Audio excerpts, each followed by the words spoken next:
The morning the calls began, I was still half asleep, standing barefoot in my kitchen when my phone started vibrating like it was trying to shake itself apart. I thought it was a wrong number until I saw the screen. 189 missed calls. Every single one from the same man who had laughed in my face the day before. I am Evelyn Maren, 52 years old. And until yesterday, I was the operations director at SummitRisk Technologies. 21 years of my life belonged to that company, or at least I believed they did. The phone rang again. I let it ring. My voicemail lit up with another message, his voice cracking, desperate. Evelyn, pick up right now. I poured coffee, hoping the heat in my hands would steady me. It didn't. The phone rang again, long and insistent, and I finally answered. Before I could say hello, Brendan Cole, the same CEO who had smirked across the conference table and told me to enjoy my early retirement, started screaming. Why do you own? His voice broke. Then came back louder. Why do you own our platform for a moment? I said nothing. I just listened to the panic he didn't bother to hide. Yesterday he acted like he was untouchable. Today he could barely breathe. I'm going to need you to calm down, I said softly. And stop shouting. Evelyn, this is not a joke. You need to explain right now. I almost felt sorry for him. Almost. He had no idea what he had triggered. No idea what lived in the dusty corners of a company's past. No idea what a younger version of me had done to protect the work we built when SummitRisk was nothing more than a handful of engineers trying to survive. He didn't know he had stepped on the one mine I buried 2 decades ago. Brendan, I said, steady for the first time in days. You should check your legal files. What did you do? He snapped. Tell me exactly what this is. But I had already hung up. I stood there, phone silent in my hand, and let the weight of his panic settle. 24 hours earlier. None of this existed. 24 hours earlier. I was still the woman they pushed out the door. The day before the calls, I sat across from Brendan Cole in a glass-walled conference room that felt colder than any Denver winter. He didn't bother with small talk. He didn't even pretend to care why I'd been summoned. Evelyn, he began, sliding a slim folder toward me. We're initiating a performance realignment across leadership roles. It's time for fresh energy. I kept my hands still in my lap. Realignment, I repeated. That's what we're calling it now. He lifted his eyes, bright and empty. You've been with SummitRisk a long time.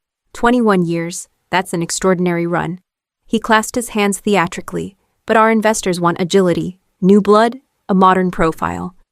So this is a termination, I said. It's an early retirement package, he corrected. Already smiling. You should enjoy it. I let out a dry laugh. You're forcing me out. Brendan, that's not how I'd phrase it. He tapped the folder. This is generous. You'll have time to rest. You deserve that. Rest isn't what I want, I said, finally looking him in the eye. I want honesty. His smile sharpened. Honesty? If you're not comfortable with our direction. The door is right there. There it was. The line he'd practiced in the mirror, the one he was certain would shut me down. I closed my laptop, keeping my voice steady.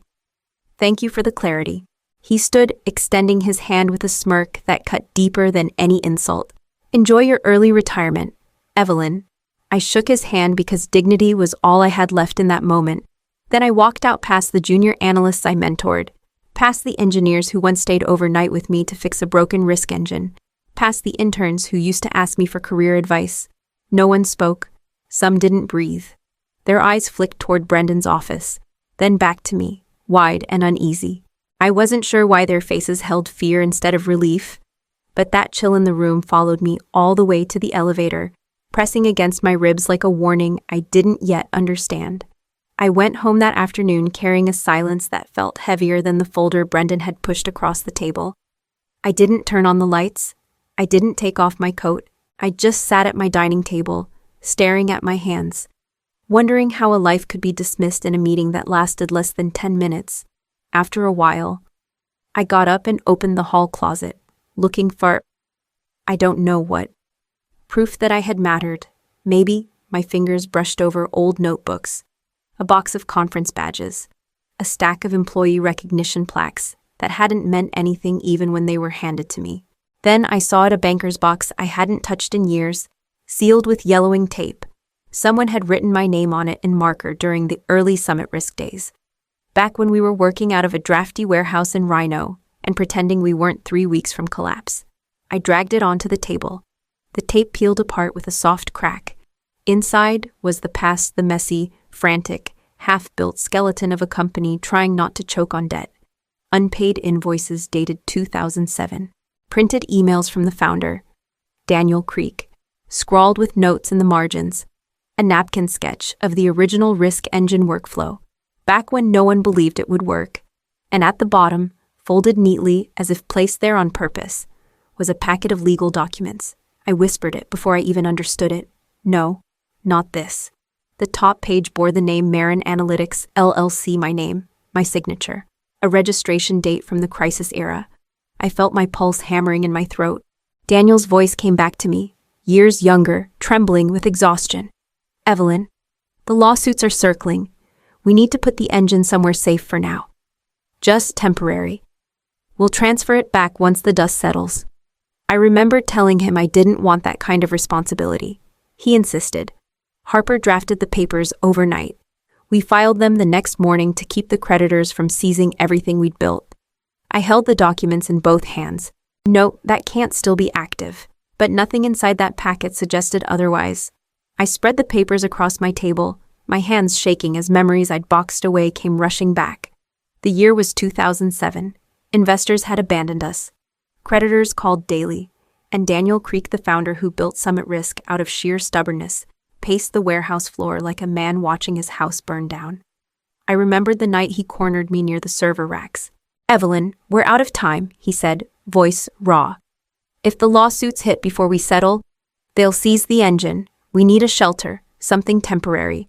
I am not putting my name on corporate property, I told him. That is not my role. It is for now, he insisted. Just until we get through this storm, I called Harper Linden, my closest friend from law school. She arrived at the warehouse at midnight, still wearing courtroom heels, hair pinned back like she'd run straight from a hearing. Harper looked over the documents, tapping each section with her pen. You want the engine protected? Then Evelyn needs full ownership until the lawsuits clear, and before I sign off, I'm adding a safeguard. Daniel frowned. Safeguard. If you ever remove her without cause, she said. All rights revert to her automatically, non-negotiable. Daniel lifted both hands. Fine, whatever gets us through this. We filed Maren Analytics LLC the next morning. I never wanted the power it gave me. I was just trying to keep the company alive. Now, sitting in my quiet kitchen almost 2 decades later, I ran my fingers down the clause Harper had written. Involuntary removal without cause triggers immediate reversion of all licensing rights to Evelyn Maren. The last page where the transfer back to SummitRisk should have been was blank. No signature, no date, no record of completion. Yesterday's retirement wasn't a courtesy. It was an involuntary removal. I took a breath, snapped a photo of the documents, and sent them to Harper with a single line. Tell me if I'm losing my mind. She called within 2 minutes. Evelyn, are you alone? Her voice was sharp, all courtroom precision. Yes, I said. Tell me what I'm looking at. I heard papers shuffle, then a low exhale. This is not just valid. Evelyn, this clause is a live wire. You still own the LLC, you still control the engine, and SummitRisk's license ended the moment Brendan forced you out. That cannot be right. It is, she said. Every deployment they make after yesterday qualifies as infringement. Do you understand what that means for them? I closed my eyes. It means half the company could lose their jobs if this blows up. It means, Harper corrected, that they should not have removed you without cause. You did nothing wrong.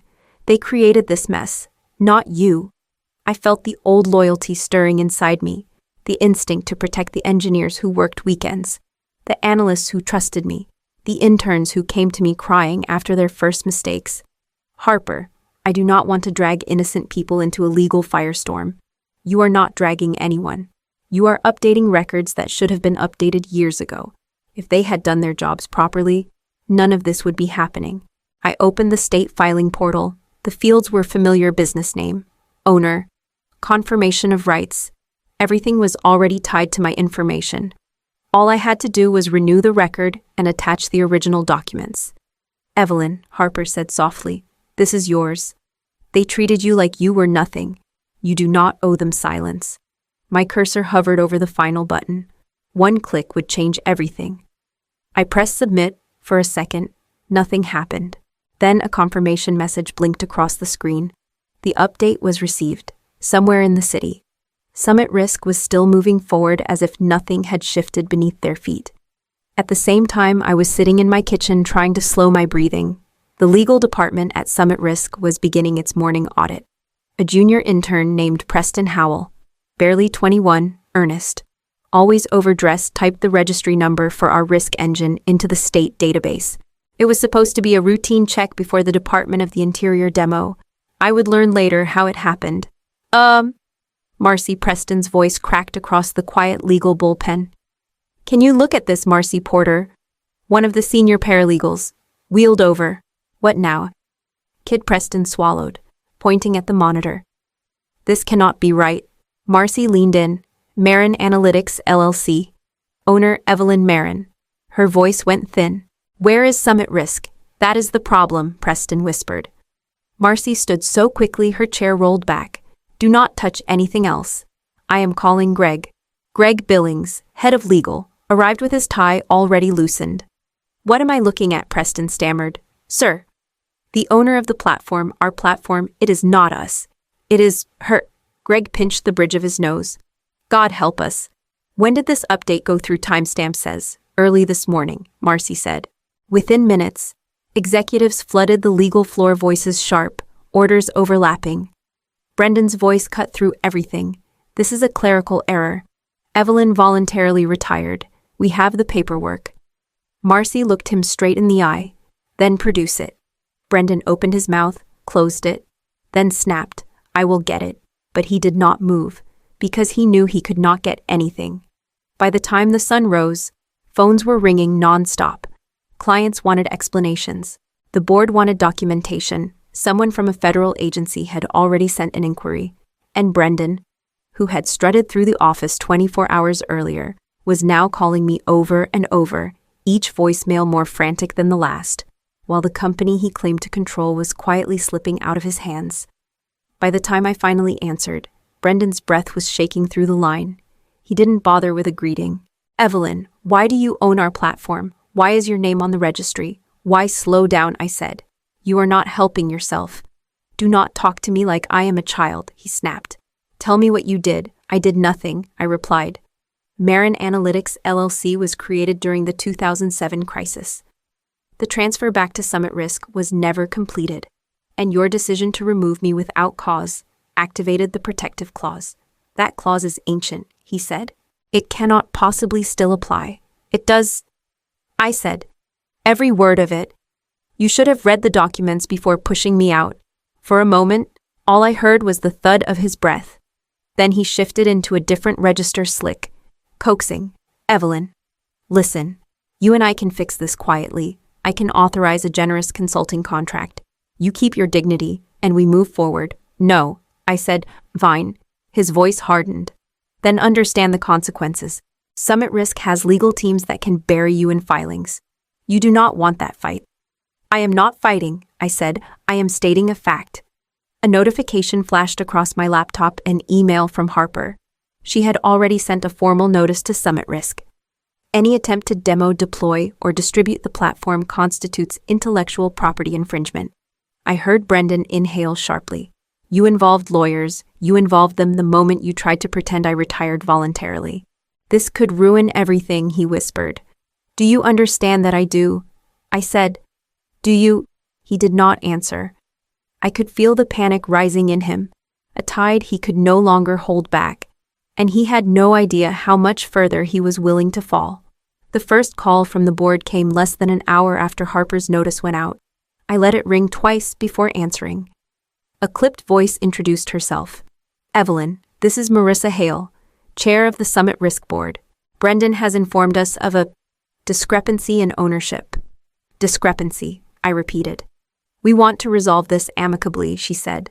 We can offer a consulting arrangement, a substantial one. No, I said. I am not for hire. A second voice cut, an older, male, impatient. Fine, then a buyout, a simple transaction. We purchase your LLC at a fair price, and you sign a non-disclosure agreement. What is your definition of fair? I asked. Marissa replied quickly. We can authorize $200,000. I almost laughed. No. There was a long pause. Papers shuffled. Someone whispered off screen. She's not accepting that seriously. Harper, who sat across from me at my kitchen table, leaned forward and spoke loud enough for the microphone to catch. Your platform represents nearly half your valuation. Without Evelyn's licensing, your expansion into federal contracts collapses. $200,000 is insulting. Marissa's voice tightened. Who is that? My attorney, I said. She knows the numbers better than any of you. A younger voice broke through, uneasy and unfiltered. Marissa, if we had known she owned this, we never would have approved Brendan's restructuring plan. A heavy silence followed. Then another board member muttered, Where is Brendan? He is not on this call, Marissa said quickly. This negotiation does not involve him. In the background, I heard a door slam and Brendan shouting something muffled and furious. Someone must have muted him. Harper folded her hands. You can keep circling around the issue, or you can acknowledge the actual leverage Evelyn holds. The board stopped pretending. Their tone shifted from posturing to survival. They needed the engine, they needed the rights, and they were finally ready to talk about what that would cost. The negotiations dragged into the evening, each voice on the conference line growing tighter as Harper laid out the numbers with clinical precision. By the third hour, the board had stopped pretending they held the advantage. Marissa spoke first. Evelyn, what would it take to finalize this? Name your terms. Harper nodded at me, letting me speak for myself. I want a full acquisition of Maren Analytics, LLC. I said, $15 million, and a written statement correcting the lie about my exit. A low murmur rippled across the call. One man let out a sharp breath. $15 million. That is Harper cut in. That is the price of your company surviving the fiscal year, someone whispered. We are dead without the engine, forgetting the microphone was still on. Marissa swallowed, and Brendan, I kept my voice steady. He misrepresented my departure. He falsified internal records. I will not negotiate if he remains in leadership. There was no argument this time, only a curt reply. Consider it done. A minute later, another board member confirmed the vote, effective immediately. Brendan Cole is removed for misconduct. Somewhere in the background, through someone's unmuted audio, I heard a yell, a sharp, furious sound, then a door slamming. The line went silent again. Marissa exhaled. We accept your terms. Send the documents. Harper transmitted the contract. I reviewed each page twice, not because I doubted her, but because the enormity of the moment pressed against my ribs.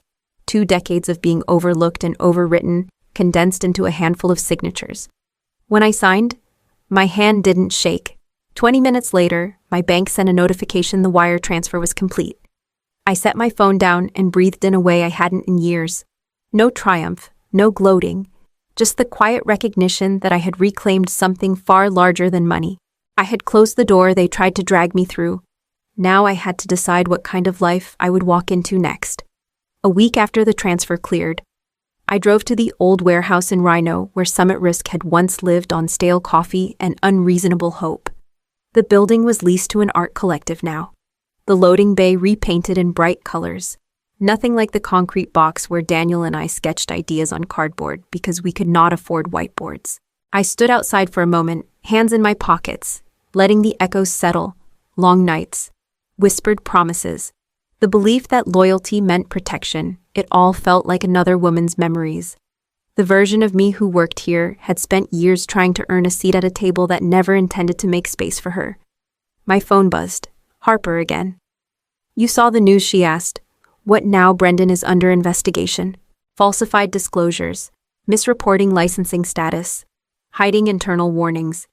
It is not going to end quietly. I nodded. Though she could not see me, I am not getting involved. I know, she said. I just thought you should hear it from me. I appreciate that.